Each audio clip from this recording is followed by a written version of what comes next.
Mongol मध्यकालीन दौर की वो जनजाति जिसने अपने हमलों से दुनिया की करीब करीब आधी से भी ज्यादा आबादी को खत्म कर दिया था। इनके बारे में यह कहा जाता कि इनके तलवार पर लगा खून कभी नहीं सूखता था। ये हमेशा मरने और मारने के लिए तैयार रहते। लगभग आधी से भी ज्यादा दुनिया पर राज करने वाले ये लोग आखिर किस वजह से भारत पर अपना शिकंजा नहीं कस पाए। वे कभी भी दिल्ली को जीत नहीं सके। जीतना तो दूर, वे हमेशा दिल्ली से दो कदम पीछे रहे। क्यों? इस सवाल का जवाब अगर दो शब्दों में दिया जाए तो वो होगा Alauddin Khilji, the sultan of Khilji dynasty. ये वही सुल्तान था जिसने बड़ी बहादुरी से मंगोल इन्वेजन को रोके रखा। कैसे? चलिए जानते हैं आज के इस पर्टिकुलर वीडियो में। अलाउद्दीन खिलजी दिल्ली सल्तनत के दूसरे वंश खिलजी वंश का दूसरा सुल्तान था। अब इसके बारे में क्या ही बताएं, शायद ये भारतीय इतिहास का सबसे क्रूर और निर्दयी शासक था। तख्त के लिए अपने चाचा को मार डालना, कैदियों को हाथियों के पैरों तले रौंदना, नॉन मुस्लिम्स के लिए जिंजिया टैक्स को लागू कराना और अपने दुश्मनों के सिरों को किले की दीवारों में चुनवाना। ऐसे गिनौने कामों के लिए अलाउद्दीन फेमस था, या यूं कहे तो एक पागल सुल्तान था। एक दिन उसका पागलपन बढ़ते बढ़ते इतना बढ़ गया कि वो छोटे मोटे गुनाहों के लिए भी लोगों के सर काटकर उन्हें सार्वजनिक तौर पर कुतुब मीनार की दीवारों पर लटकाने लगा। मगर उसके पागलपन में भी एक अनुशासन था। वो क्रूर जरूर था मगर लापरवाह नहीं। बस इसी के चलते उसने वक्त रहते मंगोली कबीले को मार भगाया।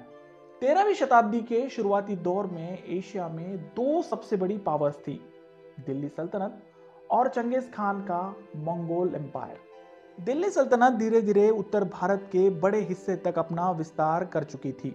वही मंगोल साम्राज्य कोरिया से रोमानिया तक लगभग 25 मिलियन किलोमीटर स्क्वायर तक फैला हुआ था। जब ये खुकार मंगोली कबीले आगे बढ़े तो पावरफुल किंगडम्स के पास भी दो ही ऑप्शंस बचते, तो इन्हें सब कुछ सौंप दे या फिर इनसे लड़कर अपना सब कुछ खत्म कर ले। ऐसे में बस दिल्ली सल्तनत का ही इनसे बचते रहना वाकई काबिल तारीफ था। हालांकि अर्लियर मंगोल्स ने भारत पर छोटे मोटे हमले जरूर किए, मगर वो आते और कुछ फिरौती वसूल कर वापस चले जाते। अर्लियर मंगोल्स का भारत पर हमला न करने के पीछे इतिहासकारों की अपनी अलग अलग थ्योरीज हैं। सबसे पहले आती है हिमालय की चोटियां। मंगोली कबीले ज्यादातर समतल जमीन के आदी थे। ऐसे में हिमालय जैसा बड़ा पहाड़ चलकर भारत पहुंचना उनके लिए कड़ा इम्तिहान था। दूसरा रीजन मंगोली घोड़े। इन घोड़ों को ज्यादातर सर्द मौसम की आदत थी। ऐसे में भारत में मौजूद गर्मी इनकी सेहत के लिए हानिकारक साबित हुई। तीसरा रीजन था भारत में लड़ने के लिए बहुत सारे राजाओं का होना। भारत उस वक्त एक अलग अलग किंगडम से बना एक सब कॉन्टिनेंट हुआ करता। ऐसे में मंगोलों को भारत पर कब्जे के लिए किसी एक से नहीं बल्कि सभी राजाओं से लड़ना पड़ता। बस इन्हीं सारी वजह से अर्लियर मंगोल कबीले ने भारत को नजरअंदाज किया। मगर मध्यकालीन दौर आते आते स्थिति बदल सी गई। 1235 के आसपास मंगोलों ने कश्मीर पर अपना शिकंजा कस लिया। यहीं से उनका ध्यान गया दिल्ली सल्तनत की ओर। उस वक्त दिल्ली पर राज था खिलजियों के पहले सुल्तान जलालुद्दीन खिलजी का। 1292 ये वो साल था जब कश्मीर के मंगोल गवर्नर ने दिल्ली पर हमला कर दिया।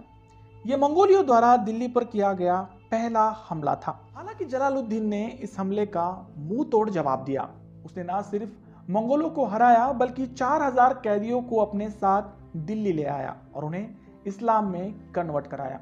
ऐसा करने से जलालुद्दीन ये सोच रहा था कि उसने खिलजी और मंगोलों के बीच सुलह की है, मगर वो इस मामले में साफ गलत था। दरअसल ये मंगोली किसी के सगे नहीं थे। उनका यूं भारत में आकर बस जाना भी एक चाल थी, मगर उनकी इस चाल को नाकामयाब किया खिलजी वंश के दूसरे सुल्तान अलाउद्दीन खिलजी ने। अलाउद्दीन खिलजी जलालुद्दीन खिलजी का भतीजा और दामाद था। उसने 1296 में जलालुद्दीन को धोखे से हत्या कर तख्त हासिल किया। अलाउद्दीन की यह खासियत थी कि वो जलालुद्दीन की तरह शांतिवादी नहीं था, साथ ही साथ कूटनीति तो उसके रोम रोम में समाई हुई थी। वो कभी भी आग के बदले आग का सौदा करता। वैसे अलादीन कितना क्रूर था इसके बारे में मैं ऑलरेडी आपको बता ही चुका हूँ, तो चलिए जानते हैं उसका ये क्रूरता से भरा रवैया मंगोलों को कितना भारी पड़ा। 1297 की सर्दियों में मंगोलों ने पंजाब की तरफ से अपना मोर्चा खोला और वहां पर लूटपाट मचाना शुरू कर दिया। इस परेशानी से निपटने के लिए अलाउद्दीन ने अपने छोटे भाई उलुग खान को भेजा। मकसद था एक सटीक रणनीति से मंगोलों को पीछे खदेड़ना। एक फोर्स मार्च के जरिए उलुग खान मंगोली कबीले तक तो पहुंच गया, मगर मंगोल सतलज नदी के दूसरे छोर पर थे। सतलज नदी का पानी पूरी तरह से ठंडा था।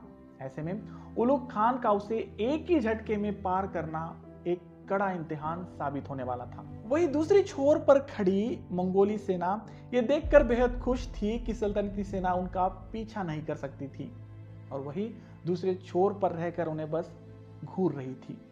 मगर सल्तनती सेना ने इस नामुमकिन काम को भी मुमकिन बनाया। उन्होंने बिना अपनी जान की परवाह किए, बिना नाव के सहारे, महज घोड़ों के साथ ही इतनी बड़ी सतलज नदी को पार किया और दुश्मनों को चौंका दिया। फिर शुरू हुआ कत्लेआम।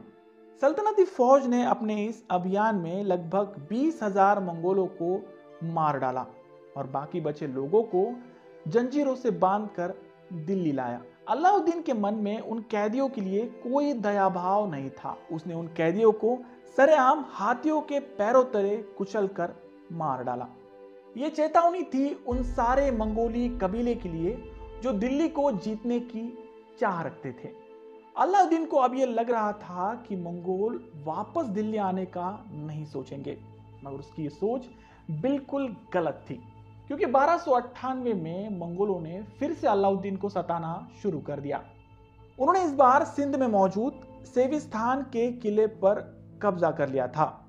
सिंध पर अपनी पकड़ मजबूत रखने के लिए सेविस्तान का किला कब्जे में रहना बेहद जरूरी था। लिहाजा अलाउद्दीन ने इस बार अपने सबसे यंग कमांडर जाफर खान को यह काम सौंपा। जाफर खान के पास ऐसा कोई भी हथियार नहीं था जो किले की घेराबंदी करने के बाद उसके काम आ सके। ऐसे में उसने महज तीर और कमान के सहारे ही किले पर हमला बोल दिया और कुछ ही दिनों में उसे अपने कब्जे में कर लिया। मंगोलों को अब इन छोटे मोटे हमलों से कुछ फायदा नहीं हो रहा था। ऐसे में उन्हें जरूरत थी एक बड़े हमले की जो एक ही झटके में दिल्ली सल्तनत को उखाड़ फेंके। 1299 के अंत में मंगोल खान ने अपने बेटे कुतलुक खान को एक बड़ी फौज देकर दिल्ली रवाना किया। कुतलुक खान बड़ी ही सावधानी से दिल्ली की तरफ बढ़ रहा था। उसे ये आदेश थे कि बिना छोटी मोटी लड़ाई किए आगे बढ़े ताकि दिल्ली पर एक जोरदार हमला कर उसे जीता जा सके। वहीं दूसरी ओर दिल्ली की जनता मंगोलों के इस खौफ से बचने के लिए अपने सुल्तान से गुहार लगा रही थी। अलाउद्दीन ने भी इस संकट से बचने के लिए अपनी एक बड़ी फौज खड़ी की, मगर वो इस बारे में जरा सा भी श्योर नहीं था कि वो मंगोलों की इतनी बड़ी सेना को हरा पाएगा भी या फिर नहीं। बस इसी बात को ध्यान में रखते हुए उसने अपने सभी कमांडर्स को ये ऑर्डर्स दिए कि बिना उसकी परमिशन के कोई भी अपनी फोर्स को आगे नहीं बढ़ाएगा। अगर ऐसा हुआ तो इसकी सजा केवल मौत होगी। जब दोनों सेना का आमना सामना हुआ तब मंगोलों की एक टुकड़ी एक रणनीति के तहत पीछे हटने लगी। ऐसे में सल्तनती सेना के सभी कमांडर्स ये सोच रहे थे कि इस एडवांटेज का फायदा लिया जाए और मंगोल सेना का पीछा किया जाए, मगर वो चाहकर भी ऐसा नहीं कर सकते थे क्योंकि अलाउद्दीन ने उन्हें यह पहले ही वार्न किया था कि बिना उसकी परमिशन के कोई भी अपना कदम आगे नहीं बढ़ाएगा। अगर ऐसा हुआ तो वो एक राजद्रोह समझा जाएगा। सभी कमांडर्स अलाउद्दीन के आदेश का ही इंतजार कर रहे थे, सिवाय एक को छोड़कर, जाफर खान। ये वही जाफर खान था जिसने सिंध को मंगोल के हाथों से छुड़ाया था। अपने कॉन्फिडेंट रवैये के साथ उसने बिना अपने सुल्तान के आदेश के मंगोली सेना का पीछा करना शुरू कर दिया। मगर बहादुरी और बेवकूफ़ी में बहुत कम फासला होता है, जिसका सबक आगे चलकर जाफर खान को मिला। दरअसल ये मंगोलियों की चाल थी। उन्होंने जानबूझकर पीछे हटने का नाटक किया ताकि वो सल्तनती सेना को घेर सके और वैसा ही हुआ। अब जाफर खान इस तरह से फंस गया था कि वो ना ठीक से आगे बढ़ सकता था और ना ही पीछे। वैसे पीछे लौटने का तो सवाल ही नहीं उठता था। वो जानता था कि अलाउद्दीन ने उन्हें ये आदेश दिए थे कि बिना उसकी परमिशन के कोई भी आगे नहीं बढ़ेगा। ऐसे में अगर वो जैसे तैसे पीछे हट गया और बच भी गया, फिर भी अलाउद्दीन उसे जिंदा नहीं छोड़ने वाला था। ऐसे में जाफर ने बिना अपनी जान की परवाह किए मंगोलों से लड़ने का फैसला किया और बड़ी बहादुरी से अपनी मौत को गले लगा लिया। उधर दिल्ली के खेमे में जाफर खान की मौत की वजह से उदासी छा गई थी। अलाउद्दीन को अब इस बात का यकीन था कि मंगोली फौज बहुत ही जल्द एक जोरदार हमला करेगी, मगर ऐसा नहीं हुआ। कुछ ही दिनों बाद मंगोल फौज के कैंप्स गायब होते हुए दिखाई देने लगे। इस पर दिल्ली के जासूसों ने यह खबर दी कि मंगोली सेना फिर से वापस अपने वतन लौट रही है। क्यों? इसके बारे में इतिहासकारों के दो अलग अलग मत है। पहला तो यह कि मंगोल अब सल्तनती सेना से लड़ते लड़ते थक चुकी थी और उन्हें कैसे भी करके अपने देश वापस लौटना था। और दूसरा रीजन ये हो सकता है कि जाफर के हमले में मंगोल सेनापति कुतलुक खान पूरी तरह से घायल हो गया था। ऐसे में उसकी इस हालत के साथ सल्तनती सेना से लड़ना कुछ हद तक सही नहीं होता। खैर, वजह जो भी हो, मगर यह बात तो बिल्कुल सच थी कि मंगोली सेना सल्तनती फौज से हार कर वापस लौट रही थी। सल्तनती सेना के इस जीत से अलाउद्दीन का रुतबा सेना में और भी बढ़ गया था। उसकी चतुर रणनीतियों की वजह से फिर एक बार वो दिल्ली को मंगोलियों से बचाने में कामयाब रहा। इसके अगले कुछ साल शांति में बीते। ऐसे में अलाउद्दीन ने अपना रीजन साउथ में फैलाने की सोची। 1303 में उसने अपनी सेना के दो हिस्से किए। एक हिस्से को लेकर वो खुद चित्तौड़ की ओर बढ़ा और बाकी सेना को उसने दक्षिण में मौजूद काकतीय साम्राज्य को मिटाने के लिए भेजा। काकतीय कैंपेन सल्तनती सेना के लिए एक विनाशकारी कैंपेन साबित हुआ। ऐसा कहा जाता है कि काकतीयों के साथ हुई लड़ाई में सल्तनती सेना का एक भी सिपाही जिंदा नहीं बचा। लिहाजा मंगोलियों के दृष्टिकोण से यह सही समय था दिल्ली पर फिर से हमला करने का। युद्ध की सबसे पहली रणनीति होती है अपने दुश्मनों के जख्मों को खुरेद कर और भी बड़ा करना। मंगोली सेना भी वही करने जा रही थी, मगर बात जब अलाउद्दीन खिलजी की हो तब इस पर विचार विमर्श करना जरूरी था। ऐसे में जब मंगोली सेना दिल्ली में एंटर करती है तब उनका रास्ता खुद अलाउद्दीन ने रोका।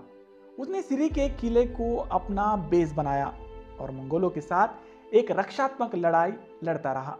सिरी का किला तीनों ओर से यमुना नदी से घिरा हुआ था और चौथी ओर अलाउद्दीन की सेना नंगी तलवार लिए खड़ी थी। लिहाजा 2 महीनों के प्रयासों के बावजूद भी मंगोली सेना को अलाउद्दीन को रौंदना मुश्किल हो गया और वे चुपचाप वहां से वापस चले गए। अब तक अलाउद्दीन मंगोलों को भली भांति समझ चुका था।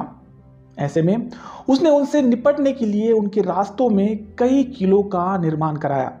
साथ ही साथ वहां पर काम करने वाले सिपाहियों को भी ज्यादा तनख्वाह देकर रखा गया। अलाउद्दीन के साथ साथ मंगोली भी ये समझ चुके थे कि दिल्ली में पहुंचने के लिए उन्हें सिंध के रास्ते से आना पहले से ज्यादा खतरनाक था। उन्होंने अपना मोर्चा उत्तर प्रदेश की ओर खोला। जाहिर सी बात थी कि मंगोली अभी भी दिल्ली को जीतने के सपने लिए बैठे थे, मगर इस बार भी अलाउद्दीन ने उन्हें मात दे दी। मंगोलों से निपटने के लिए अलाउद्दीन ने अपने एक सेनापति मलिक नायक को भेजा। उसने ना सिर्फ मंगोलों को हराया बल्कि उनके 9000 से भी ज्यादा सिपाहियों को कैद कर लिया। अलाउद्दीन ने उन सभी सैनिकों के सिरों को अलग अलग दीवारों में चुनवाया ताकि मंगोलों के पास यह मैसेज जा सके कि दिल्ली सल्तनत से भिड़ना मतलब अपनी जान से हाथ धोना। मगर इतना सब कुछ होने के बावजूद भी मंगोलों का घमंड कम नहीं हो रहा था। अभी भी उनका आखिरी हमला होना बाकी था। लिहाजा इस बार उन्होंने 1306 में राजस्थान की ओर से दिल्ली पर हमला किया। अब की बार अलाउद्दीन ने यह सोच लिया था कि वो मंगोलों को सिरे से हरा देगा। ऐसे में उसने इस काम को करने के लिए अपने सबसे क्रूर सेनापति मलिक कफूर को भेजा।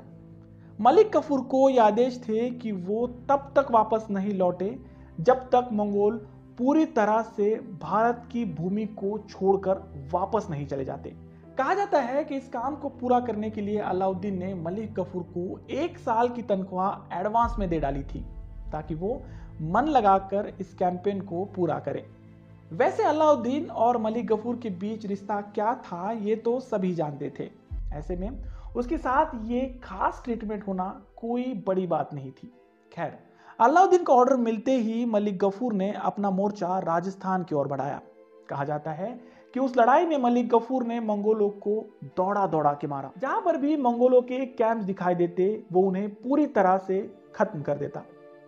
उसने इस लड़ाई में लगभग 60,000 से भी ज्यादा मंगोलियों को मौत के घाट उतारा था, जिसमें उनके बीवी और बच्चे भी शामिल थे। इस हार के बाद मंगोलों ने फिर कभी भी दिल्ली का रास्ता नहीं पकड़ा। हाँ, अलाउद्दीन के जाने के बाद तुगलक वंश के शासक मोहम्मद बिन तुगलक के समय वो दिल्ली आए थे, मगर तुगलक ने उन्हें एक भारी फिरौती देकर वापस भेज दिया।